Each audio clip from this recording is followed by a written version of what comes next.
সহস্র জীবন আছে, সঙ্গে আমার দাদা দিদি পুরো ভাই বোন যত সকলকে জানি আমার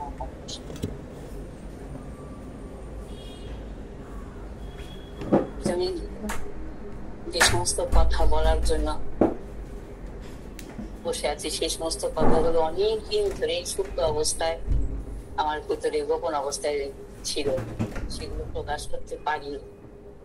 কারণ সঠিক জায়গায় এই সমস্ত কথা প্রচার না করলে, যেমন শ্রীকৃষ্ণ অর্জুনকে একই কথা বলে গেছে যে অপাত্রে দান করো না, যেখানে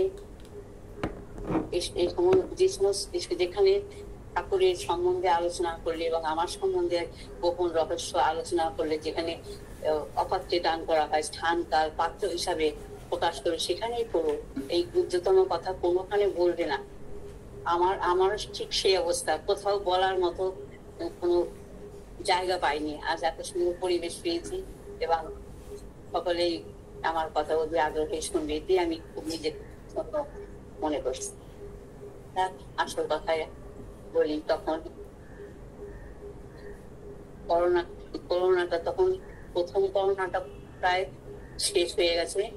তখন যখন করোনাটা চলছে তখন তো সমস্ত যান যত রকম বাস ট্রেন সমস্ত কিছু বন্ধ, একদম বন্ধ ছিল।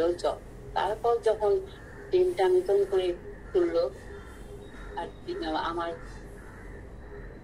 বাবার বাড়ি হাঁটাতে কিন্তু মাকে দেখি না, একটা মনের মধ্যে একটা মাকে দেখি না। এখন যখন ট্রেনটা খুলেছে একটু মাকে একটু দেখে, এটাই মনের মধ্যে একটা অনেক ভেঙেছে আমার। ওরা আবার উত্তরবঙ্গের টিকিট কেটে দিল, এই শিলিগুড়ি ইনস্টিটিউট থেকে নিউ কুচবিহার টিকিট কেটে দিল। দুটোটা বামুনহাটটা মতো যায়, আমার বাপের বাড়ি দিনহাটা, কিন্তু দুটোটার টিকিটটা কেন কাটেনি নিউ কুচবিহার, আমার একটু আমার শাস্তির বাড়ি নিউ কুচবিহার। কতগুলো জিনিস আমার কাছে ছিল শাস্তিকে দেওয়ার জন্য, যাই নিউ কুচবিহারের টিকিট কেটেছিল।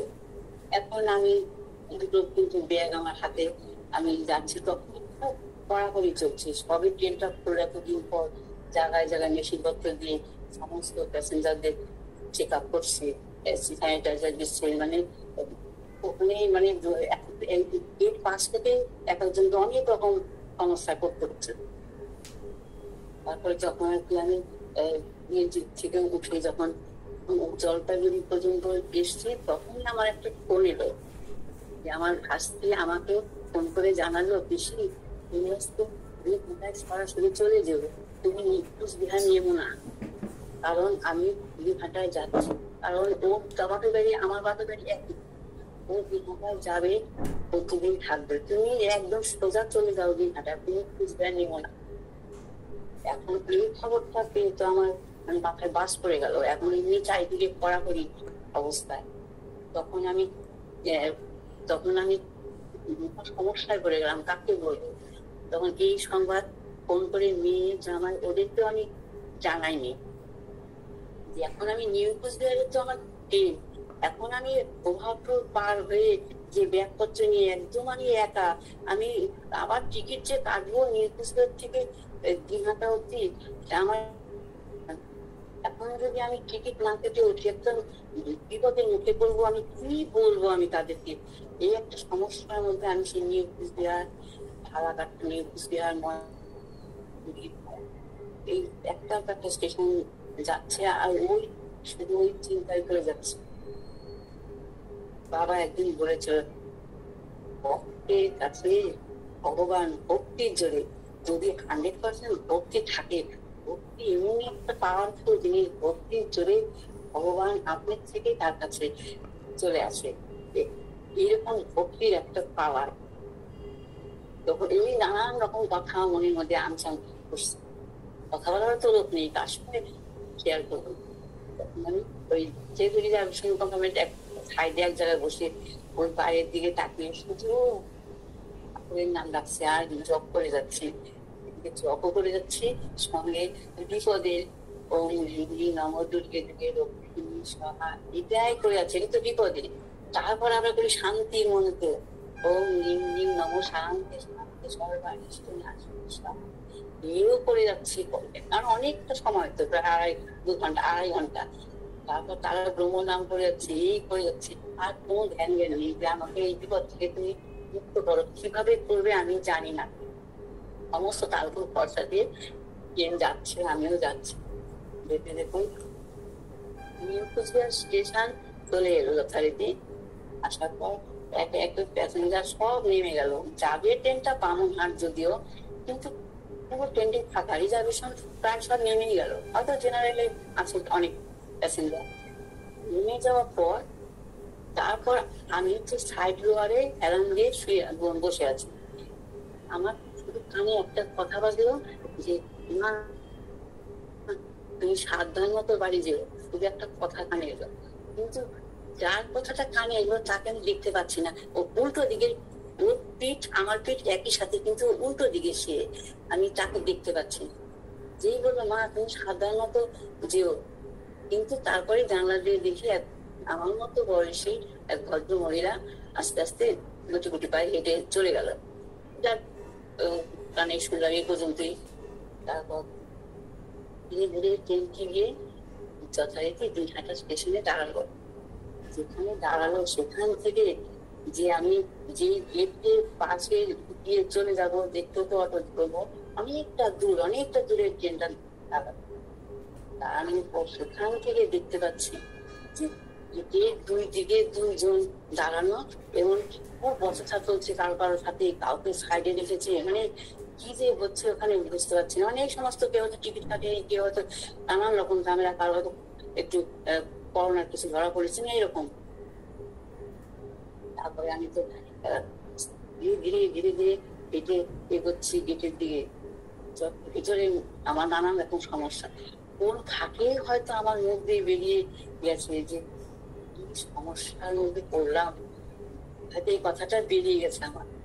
এই কথা শুনে পিছন থেকে একটা ছেলে, প্রায় 25 থেকে 30 বছর হবে, ছেলে খুব ভদ্র স্মার্ট ছেলে, আমাকে বলে, তখন ডেকে বলে, আমার কথাটা ওর কানে পৌঁছে গেছে।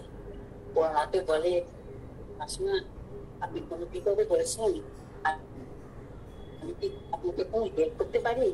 তখন আমি নিঃসংকোচে মানে একটা পেলাম, আশ্বাস পেলাম। আমি ওকে না কথাটা বলে ফেললাম যে আমি নিউ কুচবিহারের টিকিট কেটেছি, কিন্তু যাবো আমি দিনহাটা, কারণ আমি নিউ কুচবিহার আর নামবো না, আমার ভাস্তি বাড়ি যাওয়ার কথা ছিল, ফোন এলো, ও আমাকে যেতে বারণ করেছে।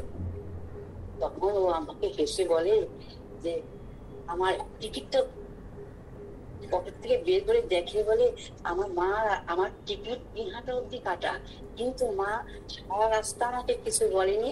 এখন নিউ কুচবিহারে এসে আমাকে বলে যে আমি নিউ কুচবিহার নেমে যাই, কুচবিহারে মেয়ের বাড়িতে যাবে, অনেকদিন থেকে মেয়ের বাড়ি জানে, করোনাতে আটকা পড়েছিল কলকাতায়। আমি কিছুদিন, আমি আজকে মেয়ের বাড়িতে থেকে বিকেল বেলা বাড়ি যাবো, চিন্তা করিস না। এই কথা বলে মা চলে গেল। মা বিকেলে বাস করে বাড়ি যাবে, আসবে বাড়িতে। আমার বাড়ির দিনহাটা, আমি থাকি যাদবপুরে, কলেজে চাকরি। তারপর এই কথা বলার পর আমাকে এই কথা বলেই ও টিকিটটা আমার সাথে এগিয়ে আসলো গেট অব্দি। এগিয়ে এসে ও টিকিটটা দিল, যে ওর মা আর ও দেখার মা টিকিট করা, আপনি চিন্তা করবেন না, দিল। ওর সঙ্গে সঙ্গে আমি বেরিয়ে গেলাম। বেরিয়ে এসে তখন মানে চিন্তায় আমি ভাবছি কি হলো ব্যাপারটা। তখন ও আমাকে বলে, সে আমাকে বলে আমি টোটো করে দেবো, কোথায় যাবে, মানে খুব ভদ্র চেতেছে। আমি বললাম না, আমি বাড়ি আমার একদম কাছে, আমি ঠিক চলে যাবো। তারপর আমি কতক্ষণ কাউন্টারের পাশে একটা চেয়ারের মাথা আছে, ওখানে বসে অনেকক্ষণ বসে জিনিসটা ভেবে ভেবে চিন্তা করে করে তারপর বাড়ি গিয়ে আমাদের অনেক পরিবারে অনেক আছে, কিন্তু কাউকে না বলে কথাগুলো মাকে সব বললাম। মা আবার বাবা রক্ত, তখন বললো নররূপে নারায়ণ, কেউ তো আর শঙ্কর চক্র পদাপদ হাতে নিয়ে কারোর সামনে দাঁড়ায় না। ওই মানুষের মধ্যে ঈশ্বর পাঠিয়ে তাকে যে কোনো যদি ডাকার মতো ডাকা যায়, তাহলে ঠিক সেই সমস্ত সমাধান করে দেয়। এইটাই বাবাই এসেছে তোকে এই বিপদ থেকে উদ্ধার করার জন্য। হ্যাঁ, সবাই শুনতে পেরেছেন? সুন্দর দিদি, খুব সুন্দর।